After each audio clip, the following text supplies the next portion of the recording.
Why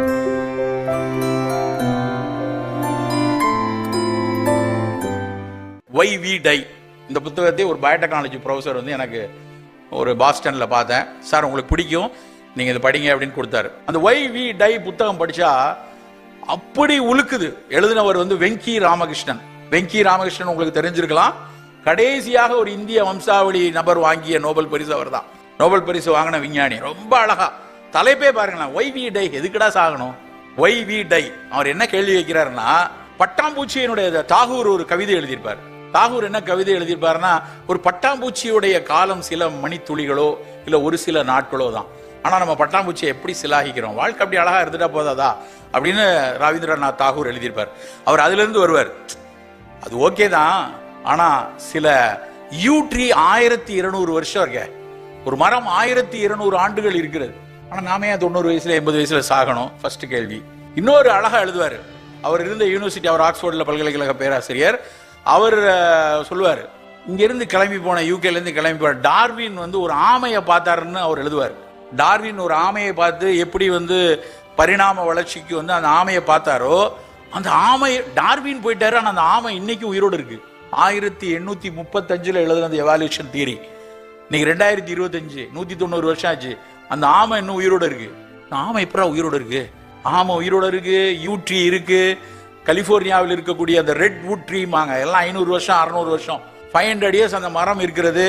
கடல்ல இருக்கக்கூடிய jelly fish, ரொம்ப குட்டியூண்டு ஃபிஷ், எவ்வளவு வருஷம் இருக்கு தெரியுமா? 300 வருஷம் இருக்கான். ஒரே மீன் தன்னைத்தானே தகவமைத்து, கிட்னி பெரிச்சா கிட்னியை உருவாக்கிக்கும், ஹார்ட் பெரிச்சா ஹார்ட்டை உருவாக்கிக்கும். Regenerating on its own, all டிகே செல்ஸ் தன்னைத்தானே உருவாக்கி கொள்கிறது. மனிதன் ஏன் அப்படி உருவாக்க முடியாது? இதுதான் அவர் எழுதுற அந்த புத்தகத்தினுடைய. It should inspire you. உங்களை மாதிரி பீப்புள் படிக்கும் போது படார்னு ஏதாவது உள்ளுக்குள்ள பல்ப் எரியும், பலார்னு ஒன்று மணி அடிக்கணும். யாராவது பிள்ளைகளை பார்த்தா மணி அடிக்கணும் மட்டும் இருக்கக்கூடாது. பல்பு இது மாதிரி புத்தகம் பார்த்தாலும் பல்ப் எரியணும். அதுவும் பல்ப் எரியன்ற இல்லைன்னு நான் சொல்லல. சந்தோஷமான கணங்கள், சிலாகிக்கக்கூடிய கணங்கள் எல்லா விஷயங்கள்ல இருந்து வரணும், அறிவியல்ல இருந்து வரணும், வரலாற்றில் இருந்து வரணும். வரலாற்றை படிக்கும் போது தான் நமக்கு இந்த மாதிரி இன்ஸ்பைரிங் மொமெண்ட்ஸ் எல்லாம் இருக்கும். சயின்ஸ் படிக்கும் போது எப்படி வருதோ அதே அளவுக்கு வரலாற்றை படிக்கும் போது நமக்கு வரும். உங்களை எத்தனை பேருக்கு தெரியும், மவுண்ட் எவரெஸ்ட்னு ஒரு எவரெஸ்ட் இருக்குல்ல? இந்த எவரெஸ்ட், மவுண்ட் எவரெஸ்ட் வந்து நம்ம ஏன் எவரெஸ்ட்னு பேர் வச்சோம்? மவுண்ட் எவரெஸ்ட்னு ஏன் பேர் வந்தது? நம்ம எல்லாம் பெருசா நிறைய பேருக்கு தெரியாது. யாருக்கா தெரியுமா? எவரெஸ்ட்னு ஒரு பெரிய கவர்னர் வந்து இங்கிலாந்துல இருந்தாரு, அந்த நேரத்தில் கண்டுபிடிச்சாங்க, அதனால மவுண்ட் எவரெஸ்ட்னு பேர் வச்சாங்க. ஆனா உண்மையிலேயே வருந்தத்தக்க விஷயம் என்ன தெரியுமா? அந்த மவுண்ட் எவரெஸ்ட்டை கண்டுபிடிச்சது வங்காளத்தை சேர்ந்த ஒரு அறிஞர். அவர் வந்து இந்த ஸ்டாட்டிஸ்டிஷியன், புள்ளியியல் ஆய்வாளர். அவரு இந்தியா முழுக்க ஒரு மாட்டு வண்டியை வச்சுக்கிட்டு, அன்னைக்கு இருந்த அந்த ஸ்டாட்டிஸ்டிக்ஸ், அந்த இதெல்லாம் அளக்குற ஜியாகிரபிக்கல் இதெல்லாம் அளக்குற மிஷினை வச்சு மாட்டு வண்டியில வச்சு இந்தியா முழுக்க 6 ஆண்டுகள் பயணித்து ஒரு பீக்கை கண்டுபிடிக்கிறாரு. இந்த பீக் இவ்வளவு உயரம் இருக்கு, உலகத்துல எங்கேயுமே இவ்வளவு உயரமா இல்ல, இது அநேகமாக உலகத்தின் மிக உயர்ந்த சிகரமாக இருக்கும்னு அவர் கண்டுபிடிச்சு இங்க இருந்து எழுதுறாரு. அதை உடனே இங்கிலாந்து மகாராணிக்கு எழுதுறாங்க. எப்பா இங்க ஒருத்தர் ராதா சிங் அது பேர், அவர் வந்து கண்டுபிடிக்கிறாரு, இவ்வளவு உயரம் இருக்கு, 10,800 மீட்டருக்கு மேல இருக்கு, உலகத்துல இது வரைக்கும் இவ்வளவு உயரத்துல எதுவும் இல்ல, இதுதான் உலகின் உயர்ந்த சிகரமா இருக்கும்னு கண்டுபிடிக்கிறாங்க. அப்படியா, அப்ப இப்ப இருக்க கவர்னர் பேர் அதை வச்சிருங்க, மவுண்ட் எவரெஸ்ட் அப்படின்னு வச்சுட்டாங்க. ஆனால் அதற்கு பணியாற்றிய ஒரு இந்தியனுடைய முகமோ பெயரோ நம்ம யாருக்குமே தெரியாது. உலகம் இப்படிதான் இருக்கும். ஆனா அந்த வரலாறை பார்க்கும்போது அவன் அன்னைக்கு கண்டுபிடிச்சான். இன்னைக்கு நாம இங்க பேசி கொண்டிருக்கிறோம் இல்லையா? இதுக்கான ஒரு பெர்சிவரன்ஸ், அந்த வேலை, அவருடைய அந்த அறிவியலை அந்த நம்பியதனால் தான் அது நடந்தது. நிறைய வாய்ப்புகள் சுமந்த ஒரு உலகமாக இருக்கிறது. அந்த வாய்ப்புகளை சுமந்த உலகத்திற்கு நாம் நம்மை தயாரித்துக் கொள்வதும் நாம் நம்மை தகவமைத்துக் கொள்வதும் ரொம்ப ரொம்ப முக்கியம். இந்த உயரத்திற்கு நாம் எட்ட செல்வதற்கு முதல் விஷயம் நம்முடைய அறிவியலும் படிப்பு தான். நல்லா புரிந்து கொள்ளணும். இந்த அறிவியலும் படிப்பு இல்லைன்னா நகரவே முடியாது. நான் வந்து யூஎஸ்ல வந்து ஒரு லெக்சருக்கு போயிருக்கேன். ஒரு பெரிய அங்க 300 பேர் இருந்தா பெரிய விஷயம். அந்த கூட்டத்தில் பேசி முடிக்கிறேன். பேசி முடிச்ச உடனே இரவு விருந்து. அங்க ஒரு 50-60 பேர் மட்டும் வட இந்தியர்கள் இருக்காங்க, 150-200 பேர் தமிழ்நாட்டுக்காரங்க. எல்லாரும் இரவு சாப்பிட உட்காரும் போது இறங்கினோடனே என்ன கேட்பாங்க, சார் உங்களுக்கு எந்த ஊரு, நீங்க எந்த ஊர் சார், நீங்க எந்த ஊர் சார்? இது வெளிநாட்டில் பார்க்கக்கூடிய நபர்கள் கேட்கக்கூடிய முதல் கேள்வி. அப்ப கேட்கும்போது அந்த நார்த் இந்தியன்ஸ் ஒரு 10-50 பேர் இருக்காங்களா, அவங்க எல்லாம் கேட்க, sir where are you from? பெரும்பாலானவர்கள் சொன்ன பதில் பாம்பே, புனே, டெல்லி, 1-2 பேர் ஹைதராபாத். இவங்க 4 ஊர் தான் அந்த 50 பேர் சொன்னது. ஆனா 250 பேர் தமிழ்நாட்டுக்காரர் இருந்தாங்க இல்லையா? நீ எந்த ஊர் சார்? நான் சல்வார்பேட்டிங்க, நான் சிங்கமுனரிங்க, நான் உடுமலைப்பட்ட வேகத்தில் ஒரு சின்ன வில்லேஜ் உங்களுக்கு தெரியாது, நான் மாணிக்கம்பாளையம், நான் வந்து இது சிவகங்கை பக்கத்தில் ஒரு ஊரு. அத்தனை பேரும் வேறு வேறு கிராமத்திலிருந்து வந்திருக்காங்க. என்ன செய்தி? யாராவது கொண்டு வந்து விட்டாங்களா அவங்களெல்லாம்? அவ்வளோ பேரும் கூகுளில் ஒர்க் பண்ணுறான், டெஸ்லாவில் ஒர்க் பண்ணுறாங்க. அவ்வளோ பேரும். நான் போயிருந்தது சான் ஹுசைனில், நல்ல அமெரிக்காவினுடைய ஒரு தொழில்நுட்ப நகரம், முழுக்க முழுக்க அந்த இன்னைக்கு ஆள் இல்லாத கார் போகக்கூடிய இடம் அது. அந்த இடத்துல இருந்து எப்படி இவர்கள் எல்லாம் போனாங்க? அவங்க அப்பா அம்மா கொண்டு போய் விட்டாங்களா? ஆளுக்கு 1 கோடி ரூபா கொடுத்து அனுப்பிச்சு விட்டுருக்காங்களா? கல்வி மட்டும்தான், படிப்பு மட்டும்தான் அவர்களை அங்க கொண்டு சேர்க்கும். அப்ப நீங்க இங்க படிக்கும் போது உன்னோட போர்ஷனை நீ படிக்கிறது ஒரு டைரக்டா, அது எசென்ஷியல், எத்திக்கல், நீ பண்ணித்தான் ஆகணும். ஆனால் அதையும் தாண்டி புனிதமானது இல்லையா, அதையும் தாண்டி சில விஷயத்தை நீ படிச்சாகணும். அதையும் தாண்டி இந்த உலகம் எதை நோக்கி நகர்கிறது? பைத்தான் படிச்சாதான் வேலை கிடைக்குங்கிறான். நீ பைத்தான் படிக்கிறான்னு போன 3 நாளைக்கு முன்னாடி எங்க சித்தா மெடிக்கல் காலேஜில் ஜாயின் பண்ணியிருந்த ஃபர்ஸ்ட் இயர் இனோகேஷனுக்கு போயிருக்கேன்.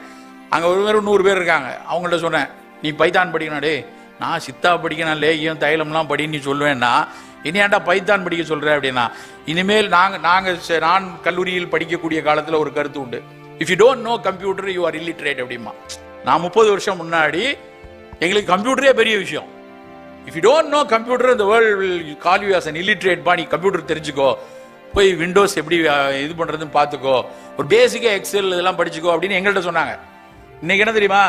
If you don't no Python, maybe you are a biotechnologist, you are என்ன வேணாலும் இருந்துக்கோ. If you don't no Python you will be illiterate. உலகம் அப்படித்தான் பார்க்கிறது. நீ வந்து எக்கனாமிக்ஸ் படித்தாலும் சரி, ஆர்ட் அண்ட் கல்ச்சர் படித்தாலும் சரி, ஆர்டிஃபிஷியல் இன்டெலிஜென்ஸ், மெஷின் லேர்னிங்கை புரிந்து கொள்ளக்கூடிய சில தொழில்நுட்பங்களை தெரிந்து கொள்ளாவிட்டால் நீ அவ்வளோதான் அவுட். அப்போ நம்ம வெற்றிகளாக படிக்கிறதோட லேட்டரலாக படிக்கணும். சரி, பாடத்தில் மட்டும்தான் படிக்கணுமானா வெரி எஃபிஷியன்ட் கம்யூனிகேட்டராக நீ இருக்கணும். ஒரு மேடையில் 1 மணி நேரம் 1.5 மணி நேரம் பேச முடிகிறது என்றால் இந்த பேச்சு யார் கொடுத்தது? என்னுடைய ஆசிரியன், என்னுடைய தமிழாசிரியர் மறைந்த மீசோ கிரகோரி. அவர் என்ன 8ஆம் கிளாஸ்ல ஏற்றி விட்டாரு. பேசலண்டா, படிக்கலங்க, பேசலாங்க, அதெல்லாம் பேசு, போய் அங்கே போய் ஒளி படைத்த கண்டினா அப்படின்னு நான் அன்னைக்கு 7ஆம் கிளாஸ்ல படித்தது தான் இன்றைக்கு இவ்வளவு நேரம் பேச முடிகிறது. என்னுடைய தமிழாசிரியன் தான் என் தமிழுக்கு ஆசான். இன்னைக்கு பல இடங்களில் பேச முடிகிறதுனா அதுதான் ஆசான். கல்லூரி காலத்தில் எத்தனையோ கல்ச்சுரல் ஆக்டிவிட்டி இங்கே நடக்கும். அதெல்லாம் போய் கைதட்டி விசில் அடிச்சு பின்னாடி உட்காந்து பேசுறது அதோட இருந்துடாதீங்க. அந்த மேடைக்கு அங்கே வந்து நிற்கணும். அந்த இடத்துல வந்து நீ ஆடணும், பாடணும். இன்னைக்கு ஒட்டுமொத்த உங்கள் உலகம் கொண்டாடுகிறதே டியூடு, எல்லாருக்கும் பிடிக்கும்ல வர. அப்படி பிடிக்கிற அந்த பிரதீப் வந்து அவர் நம்பர் 1 படிக்கிற 1145 மார்க் வாங்கின ஒரு +2ல ஒரு மிகச்சிறந்த SSN கல்லூரியினுடைய முன்னாள் மாணவர். அந்த கல்லூரியிலையும் அத்தனை பாடத்திலும் நல்லா படிச்சவர். அவருடைய படைப்புகள் பற்றிய விமர்சனங்கள் நிறைய இருக்கலாம், அதெல்லாம் தூரப்பட்டுருவோம். ஆனா கல்லூரி காலத்திலேயே குறும்படம் எடுத்துக்கிட்டு கல்லூரி காலத்திலேயே மேடையில் ஆட்டம் பாடிட்டு இருக்கிறதுனால தான் இன்னைக்கு அவருடைய படத்துக்கான வேல்யூ 100 கோடி. ஸோ அதை கல்லூரியில் தான் நீங்கள் எடுக்க முடியும். என்ன வேணாலும், any art form, you have to effectively communicate with your colleagues, with your உன்னுடைய யார் நீ ஆண்டர்பிரனராக இருக்கணும், உன் கிளையண்ட்டை நீ கம்யூனிகேட் பண்ணணும்னா, whether it is in English or in Spanish or in Tamil, எஃபிஷியண்டாக கம்யூனிகேட் பண்ணக்கூடிய விஷயம் வேணும். பெண்களுக்கு ரொம்ப முக்கியமா, சார் நான்லாம் பேச மாட்டேன் சார், நான் பின்னாடி போய் எப்படி ஒளிஞ்சிப்பேன் சார். உலகம் உங்களை தள்ளி விட்டுரும். நீ எல்லா இடத்துலையும் முன்னாடி நின்று நீ பேசுவதற்கான உன்னுடைய விஷயத்தை, உன்னுடைய அறிவியலை புரியக்கூடிய மொழியில் பேசக்கூடிய ஒரு உத்வேகத்தை, கம்யூனிகேஷனையும் எடுத்துக்கொள்வாருங்க. இது எல்லாத்தையும் தாண்டி நான் ஒரு தொழில் முனைவராக வருவதற்கு முதல்ல தேவையான விஷயம் வந்து ஒரு ரிஸ்க் டேக்கிங் எபிலிட்டி வேணும். தோற்று போனால் கூட ஜெயிப்பேன். தாமஸ் ஆல்வா எடிசன் சொல்லுவாங்க இல்லையா, 999 முறை அவருக்கு பல்பு ஏன் எரியாதுன்னு தெரியும். பல்பு எரியுது உங்களுக்கு எல்லாருக்கும் தெரியும், எனக்கும் தெரியும். ஏன் எரியாதுன்னு 999 தடவை அவருக்கு தெரியும். அதனாலதான் இன்னைக்கு ஜெயிச்சு வராங்க. ஸோ அப்படி தோற்று போவதை கண்டு துவண்டு போகாமல் ஒரு விஷயத்தை நாம ஜெயிக்கணுங்கிற அந்த ரிஸ்க் டேக்கிங் எபிலிட்டியை வளர்த்து கொள்ளுங்கள்.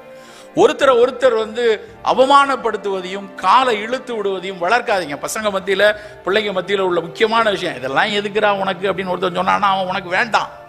எதுக்கும் இருக்கட்டும் அப்படின்னு சொன்னாலும் அவனும் வேண்டாம்.